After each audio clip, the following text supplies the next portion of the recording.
Hi everyone. எங்கள் வீட்டில் எப்படின்னா நோம்பு திறக்கிற டைமுக்கு எல்லார் வீட்லேயும் பொதுவாக ட்ரிங்க் ஐட்டம் விற்கும். அது மாதிரி எங்கள் வீட்லேயும் விற்கும். அது எப்படின்னா ஃப்ரெஷ்ஷாக மரத்தில் பிச்ச மோஸ்ட்லியாக பப்பாயா ஜூஸ் தான் நிற்கும். அவ்வளோ நல்லா இருக்கும். பெருசாக சுகர் ஒன்றும் சேர்க்க தேவையில்லை. நாங்கள் எப்படி செய்வோம்னா கொஞ்சம் மில்க் பவுடர் சேர்த்து தண்ணி ஊற்றி ஜூஸ் மாதிரி செய்கிற ஃப்ரெஷ் ஆகிக்கும், நல்லா இருக்கும். அதெல்லாம் அங்கேக்குள்ளே எனக்கு விலங்கல்ல இட பெருமதி. இங்கே வந்த பிறகு தான் விளங்குறேன். எங்களுக்கு பப்பாயா கிடைச்சவே கிடைச்சாது. அப்படியே கிடைச்சாலும் பார்க்குறதுக்கு இது நல்லா அழகாக நிற்கும். ஆனால் என்ன பிரச்சனைண்டா தண்ணி மாதிரி இருக்கும், தண்ணி டேஸ்ட்டில் தான் நிற்கும். அது மாதிரி தான் எனக்கு மிச்ச நாளே போகிற அத்தி பூக்குற மாதிரி ஒரு பப்பாயா ஒன்று கிடைச்ச. இது 6 பவுன் அப்படின்னா கிட்டத்தட்ட 2000 ஸ்ரீலங்கா சலிப்படி 2500 வச்சம் பாரு. அவரோட அளவுக்கு வேர்த்தில்லை, தண்ணி மாதிரி தான் இந்த. ஆனாலும் பரவாயில்லன்னு தான் இப்போ ஜூஸ் போட்டு செஞ்சு கொண்டிருக்கிறேன்.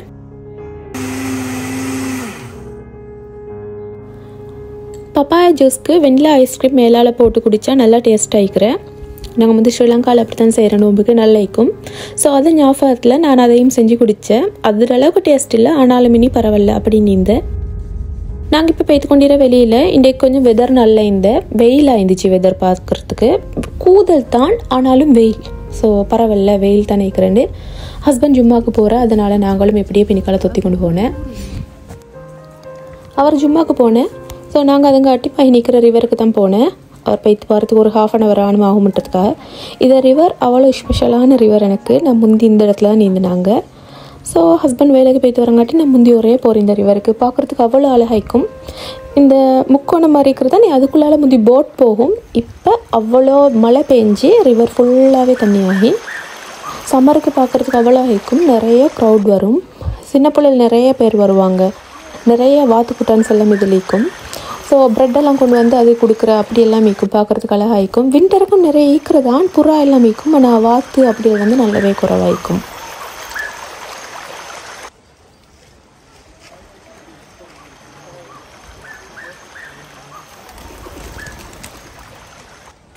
இது படி எப்படின்னா கிட்டத்தட்ட 10 படி தாண்டி இருக்கிறதுல. இந்த இடத்துல முந்தி நல்லாவே கீழே இறங்கி எங்களுக்கு வாத்துக்கிட்டவே வரும், அது பயமிக்காது. இதை படியும் பார்த்தா விளங்கும். இது கிட்டத்தட்ட 10-15 படி தாண்டி இருக்கிறது. இது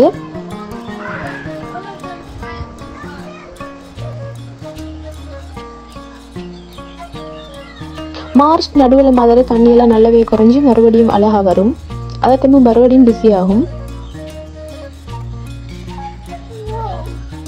இதில் உங்களுக்கு பார்த்தா விளங்கும், ரிவர்ல இருந்த தண்ணி நல்லாவே நிறைஞ்சி சைட்ல இருக்கிற பெஞ்ச் எல்லாமே தாண்டிக்கிற. அதெல்லாம் முந்தி நாங்கள் எங்களுக்கு அவ்வளோ தூரத்துக்கு போகலும் இப்போ அங்கே இருக்கிற பெஞ்செல்லாம் விலங்கல். ஒரு பெஞ்ச் நல்லாவே தாண்டிக்கிற. இன்னும் மழை பெய்யும். இன்னும் மழை பெஞ்சால் கிட்டத்தட்ட ஜனவரி கடைசியில் மாதிரி இல்லாட்டி February 1st week மாதிரி இப்போ உங்களுக்கு பெஞ்ச் மாதிரி விளங்குறதுனால அதெல்லாம் கம்ப்ளீட்டாக தாண்டிக்கும். அந்த இடத்துக்கு போகவே எல்லாமேக்கும். கிட்ட ரோடுகளுக்கும் வார்னிங் மெசேஜ் வரும். 1 week போதவே 2 week போதவே வந்துடும்.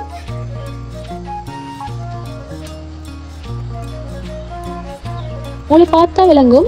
இது மரத்துக்கு இங்கே தான் ரிவர், அங்கே ஃபார்ம் ஃபீல்ட். ஆனால் கம்ப்ளீட்டாக எல்லாமே தாண்டு தண்ணியில்.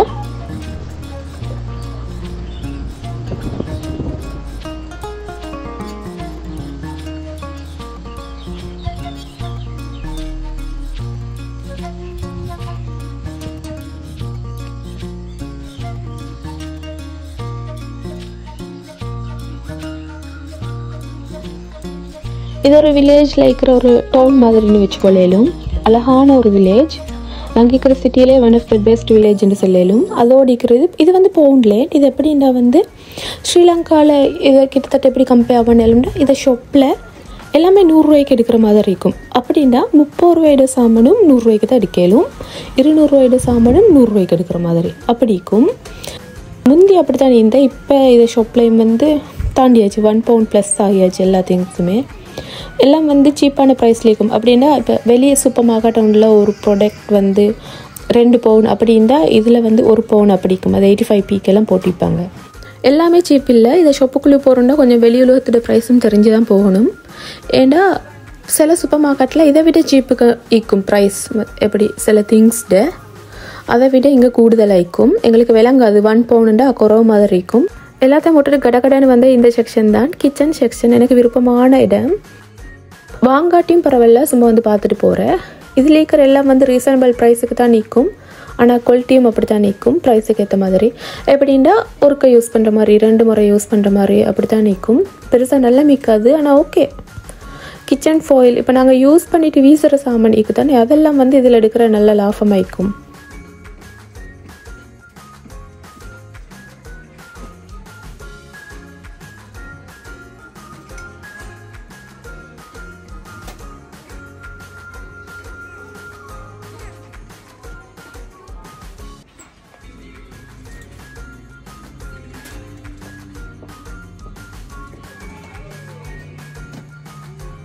ஒரு ஃபுட் சிட்டியோ கீல்ஸோ அப்படி சைஸில் தான் இதுவும் விற்கும்.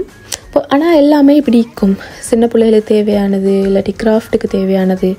பொதுவாக ஆட்கள் கிராஃப்ட்டுக்கு தேவையான அப்படி எல்லாம் மீல் எடுத்து கொண்டு போகிறேன். அதுதான் நான் ஆல்ரெடி சொன்ன மாதிரி தான், நாங்கள் வாங்கிட்டு யூஸ் பண்ணிவிட்டு வீசுகிற மாதிரி ஒன்று இருந்தால் இதில் வந்து எடுத்து கொண்டு போகலும்.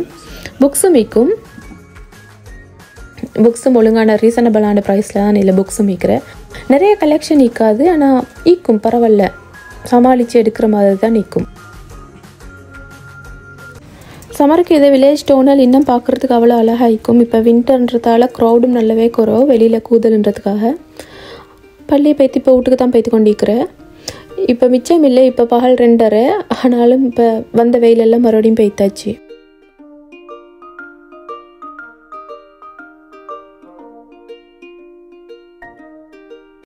வந்தோடனே டின்னர் வேலையை நான் ஸ்டார்ட் பண்ண செய்கிறதுக்கு ஈஸி. நான் இன்றைக்கி செய்ய பார்க்குறது என்னென்னா வெஜிடபிள் புட்டு செய்கிற பிளேனில் தான் இந்த சாரி கொஞ்சம் டிஃப்ரெண்ட்டாக என்னமானு செய்வோம், ஹெல்த் விஷனில் செய்வோம்னு தான் இப்போ வெஜிடபிள் புட்டு செய்ய பார்க்குறேன். நீங்கள் எல்லாருமே சொல்லியிருந்தேன், எனக்கு பர்சனல் மெசேஜ் நிறைய வந்திருந்த கட்டிங் போர்டு மாற்றுங்கொண்டு. பட் ஆல்ரெடி இந்த கட்டிங் போர்டு நான் இவர் ஒதுக்கி வச்சிருந்தேன். இவர்கிட்ட மேலே இருக்கிற வீர தரும்புகளை பார்த்தாலே உங்களுக்கு விளங்கும். இவர் மிச்சம் பழசான ஒத்துறண்டு இவர் ஒதுக்கி வச்சுண்டு. ஸோ அவரை தான் மறுபடியும் கழுவி எடுத்துக்கிறேன். உங்களுக்கு விருப்பமான வேண்டிய வெஜிடபிள்ஸ் எடுக்கலும். நான் இந்த இடத்துல எடுத்துக்கிற பீன்ஸ், கேரட், அதோட வந்து லீக்ஸ், தக்காளி, வெங்காயமும் தக்காளியும் நான் ஹாஃப் எடுத்தேன். உங்களுக்கு வந்து அளவெல்லாம் கூட்டலும். அதே மாதிரி உங்களுக்கு இன்னும் கூடுதலாக வெஜிடபிள்ஸ் சேர்க்கலும். கோவா இருந்தால் கோவாவும் சேர்த்துக்கொள்ளையிலும். நான் அது ஒன்றும் சேர்க்கலை. மறுபடியும் நான் என்ன பிளாஸ்டிக் கட்டிங் போர்டே எடுத்தேன் இதை குயிக்காக வெட்டுறதுக்கு. பின்னிக்கால குட்டி ஒரு கால் விளங்குறது என்ன புள்ளட அவைக்கு என் மற்ற கட்டிங் போர்டு சரியான பாரம் தள்ளி விட்டாண்டா என் காலில் போலும். அதுக்காக நான் குயிக்காக மறுபடியும் இதை எடுத்தேன்.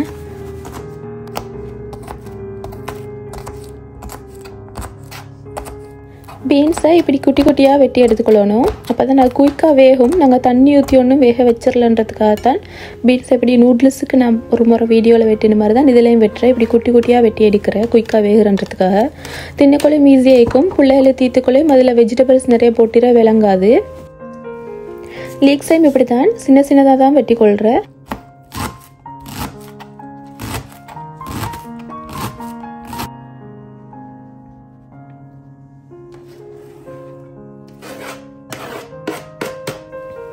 அதே மாதிரி நான் வெங்காயத்தையும் இப்படி சின்னதாக வெட்டி கொள்கிறேன். உங்களுக்கு டீக்கிற எல்லா வெஜிடபிள்ஸையும் இப்படி சின்னதாகவே வெட்டிக்கோங்க.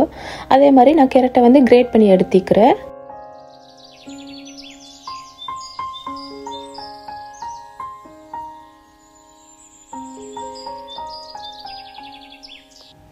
பேனை வச்சு பேன் கொஞ்சம் சூடாகி வந்த அப்புறம் நான் 3 டேபிள் ஸ்பூன் ஆயில் ஊற்றிக்கிறேன். இந்த இடத்துல உங்களுக்கு விருப்பமான மாதிரி ஆயிலை கூட்ட குறைச்சிறதுக்கு இயலும்.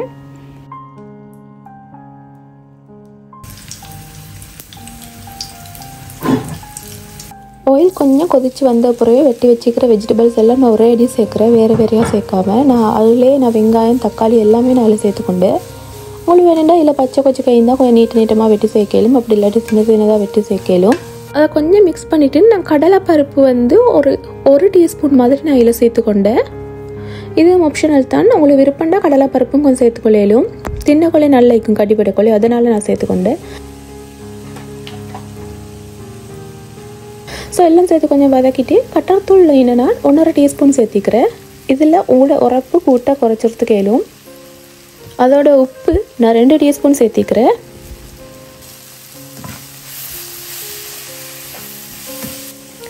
எல்லாம் சேர்த்து நல்லா மிக்ஸ் பண்ண அப்புறம் நான் டெசிகேட்டட் கோகோனட் 1.5 கப் சேர்த்திக்கிறேன். எனக்கிட்ட ஃப்ரெஷ் கோகோனட் இல்லைன்றதுக்காக தான் நான் டெசிகேட்டட் கோகோனட் சேர்த்தேன்.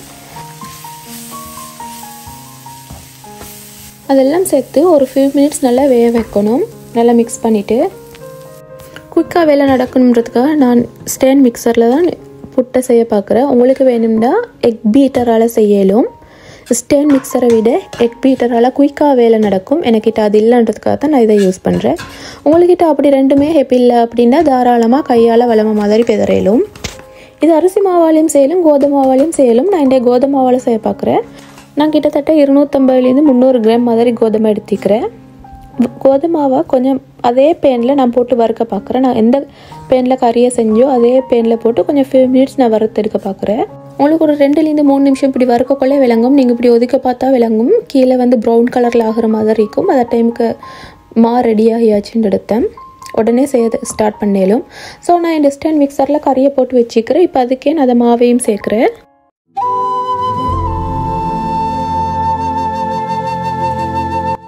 அதோடு நான் ஒரு 1/2 டீஸ்பூன் மாதிரி உப்பு சேர்க்குறேன். உங்கள்கிட்ட ப்ரீவியஸ் டேட ரைஸ் என்ன மானி மீந்து அதையும் சேர்த்துக்கொள்ளும். ரைஸ் சேர்த்தா மிச்சம் சாஃப்ட் ஆகிறேன், இன்னும் நல்லா இருக்கும். நீங்கள் கையால் செய்கிறோ இல்லாட்டி ஸ்டேன் மிக்சரோ இல்லாட்டி எக் பீட்டரோ எதுனாலும் பரவாயில்ல. கொஞ்சம் தண்ணி ஊற்றுக்கும் போது எல்லாத்தையும் போட்டு இப்படி நல்லாவே கையால் மிக்ஸ் பண்ணிக்கொள்ளணும். ஏன்டா நாங்கள் ஆல்ரெடி ஒரு கறி ஒன்றை தான் செஞ்சு போட்டிருக்கிறேன். அப்போ அதெல்லாம் நல்லா மிக்ஸ் ஆகும். புட்டுக்கு பலமையாகவே நாங்கள் நிறைய தண்ணி ஊற்றியாக புட்டை பெதறேன். இதுக்கு அந்தளவுக்கு தண்ணி தேவையில்லை. நான் 1 கப் தண்ணி சேர்க்குறேன். நான் 3.5 கப் மாதிரி மாவு சேர்த்ததுக்கு தண்ணி மிச்சம் சேர்க்கப்படாது. ஆல்ரெடி மாலை ஈரப்பதம் மிக்கிறன்றதுக்காக நான் தண்ணியை சேர்த்து நல்லா மிக்ஸ் பண்ணி இப்படி வந்தோடனே என் புட்டு ரெடி.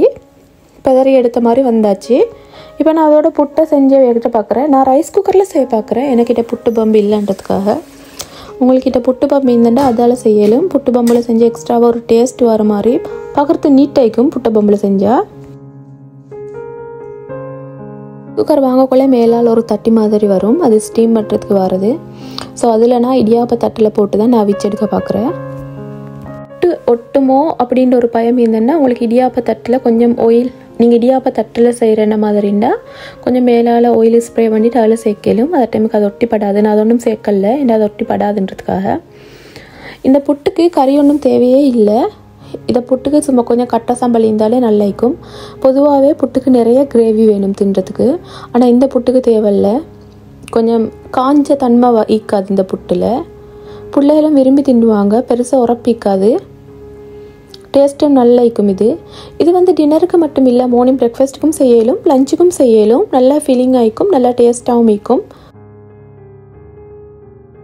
ரைஸ் குக்கரில் தண்ணி கொதிச்சோடனே நான் மேலால் அதை இடியாப்ப தட்டில் புட்டை வச்சு நான் வேக வச்சுறேன். ஒரு 3 நிமிஷத்தில் குயிக்காகவே வெந்துடும்.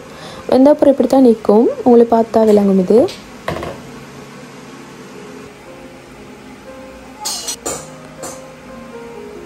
புட்டும் ஃபிஷ் கறியும் நெக்ஸ்ட் லெவலில் இருக்கும். ஆனால் இதுக்கு கிரேவியே வேணும்ன்ற அவசியம் இல்லை. உங்களுக்கு சும்மா கட்டை சம்பளோட இதை தின்னலும். இது நல்லா தான் நிற்கும். ஃப்ரைடே இப்படி தான் நேண்டு அப்படியே போனேன். ஃப்ரைடே முடிஞ்சிச்சு. இப்போ இன்ஷால்லா இன்னும் ஒரு வீடியோவில் மீட் பண்ணுவோம்.